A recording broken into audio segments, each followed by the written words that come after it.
Jeigu ką, aš galėčiau dirbti tą kokią nors ten, žinot, kaip būna parodomoji programa. Pratom, žinosim ką pasikviesti, pagalbą.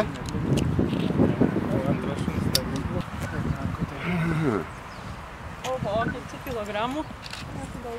Reikia Antrą tiek.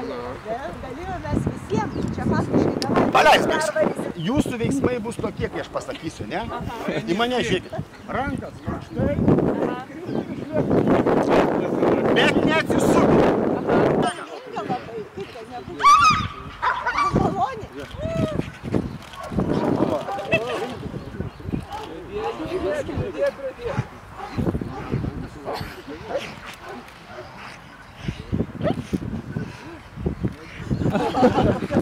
Spangi, labai išsvajota, labai tikėjaus, kad turėsiu progą išbandyti tokią pramogą. Kodėl? Visada norėjau pabandyti šuns jėgą. Ne, nebuvo visiškai baisu. Na, aš tiesiog neturiu baimės šunims. O tarnybinį šunį, tai čia iš vis svajonė buvo išbandyti. Nu, ta prasme, pasižiūrėti, su kokia jėga jis puola, kiek... Aš uždusau.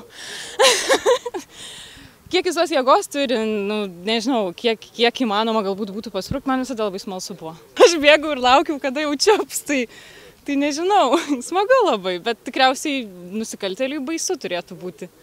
Nes netgi per vieną rankovę ir tai jautėsi kaip grybštelėjo kažkiek, tai jeigu taip į pliką ranką, tai turbūt atiduočiau viską, ką nešiaus, meščiau visus ginklus ir pasibaigti. Ne, gal abi.